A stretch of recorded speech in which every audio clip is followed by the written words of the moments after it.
So in this quick video, I'd like to review the in brief sections, well, at the very beginning of the Catechism in Part 1, that's paragraphs 44 through 49. The overall idea here is really to get a grasp on what we mean when we start thinking about religion. We want to make a contrast between religion or philosophy and theology. And then we want to be sure that we understand what it is that Catholics think about human nature on its own, apart from extra grace that God might give in terms of knowing Him. So these are really questions of knowledge, and that's going to set us up to answer questions about faith because these are very related. So first, I want to call your attention to this opening statement, right? Man is by nature and by vocation a religious being. Now, what does religion mean? Well, that's the tricky wicket here. I'm thinking of Pope St. John Paul II and his articulation of this in his encyclical Fides et Ratio, Faith and Reason. And in that encyclical, John Paul II actually praises philosophy. And he says that philosophy does a great job. Part of philosophy, the highest part of philosophy, in fact, the questions that interest us the most as we pursue wisdom, are questions of ultimate meaning. And those questions of ultimate meaning really are the questions of religion. And so religion is a very noble thing which represents, man's human thinking about God. And religion is the body of thought, the kind of philosophy which answers those questions of ultimate meaning. What's the meaning of my life? Is there a higher purpose? Is there a higher being? What's the nature of that higher being? Would it be an it or a he or a she? Would it be good? Would it be beautiful? There are all kinds of things that we would want to ask about this ultimate meaning in life. And John Paul II is saying that's religion. And that's the sense in which the Catechism is using the term. But notice that it includes within that sense of religion a really important understanding, right? It says that coming from God, humans are headed toward God. That's the nature of our existence. And then we live a fully human life only if we freely live by this bond. So there's this bond between us, between God and between humans. And freedom, free will, is needed to live that out. Now, the very next paragraph in the Catechism in brief says, we're made to live in communion with God. Well, that makes sense given this diagram, right? We have a relationship from God going to God, but it's in this relationship in whom we find happiness. So ultimate questions of the meaning of life include, how will I be happy? What will fulfill me? And the Catechism, in paragraph 45 is saying this is related. One comes from the other. Right. Well, what then flows from that? 46, when he listens to the message of creation and to the voice of conscience, men can arrive at certainty about the existence of God.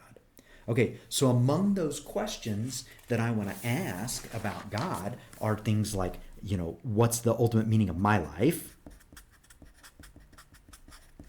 Is there a way for me to find happiness? And does God exist?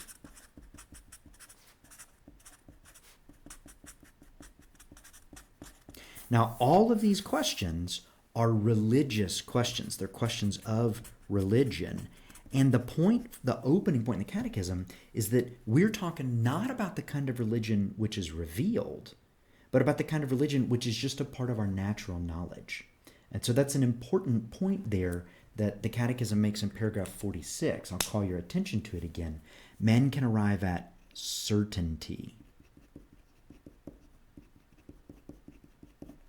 And then look what happens in the next couple of lines. The Church teaches of the one true God, our Creator and Lord, can be known with certainty from God's works and by the natural light of human reason.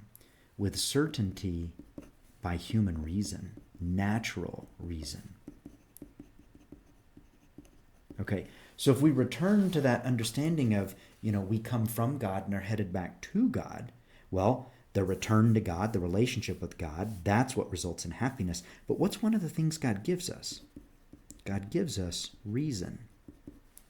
And because God gives us reason, and God gives every human reason, this is universal, whether you're Christian or not, then that reason actually includes an understanding of God. Now, what are the limits of that understanding of God? Well, this is what we're articulating in those later paragraphs. The limits are whether God exists or not. All right, to put it another way, we can ask a question like, well, what about Socrates? What about Plato? What about Aristotle? What about these great ancient thinkers who did a lot of good work, but before Christ came and seemingly did not know Judaism, right? They had no particular revelation from God. Could they actually know that God exists? And the Catechism is saying, of course they could. They have reason. They're human. That's a normal part. And in fact, we find Socrates, Plato, and Aristotle all making explicit arguments about the existence of God. That counts as religious knowledge, is what the Catechism is saying. And it can include certainty that God exists. Now, that would be different from certainty that God is Trinity or that Jesus Christ is God. That's a different kind of claim. But this is what we're articulating right now. Religion and the limits of religious or natural philosophy or human knowledge. Right. Let's take a look at the last couple of paragraphs together then in the Catechism. And I'm sure you've got access to your book as well, open, you're able to follow along with me. But natural light of reason. And then in 48, we can really name God. Now, this is a pretty profound claim, that even though God is infinite and seemingly beyond human reason, even our limited language can name God, even if our limited language cannot exhaust the names of God.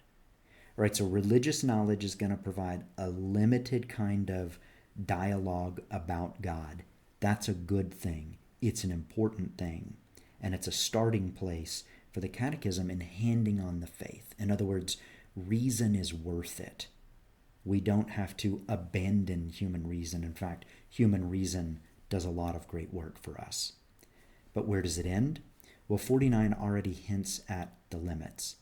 One thing that we know from Revelation, that we know from our own Catholic relationship with God, is that the paradigm that I come from God and I'm returning to God, that's so fundamental that my very existence depends upon God. Without the Creator, the creature vanishes.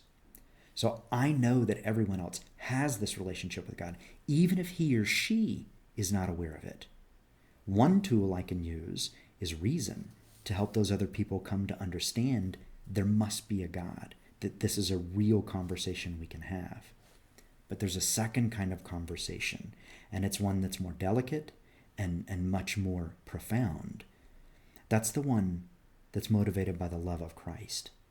And it's the love of Christ which motivates me as a theologian, me as a believer, me as a baptized Christian, to want to bring that light to everyone else, to let everyone else know the fullness of their reason, what they can attain that way, and also to begin to invite people into a relationship with baptism and the Trinity. Thank you for your attention on this short video.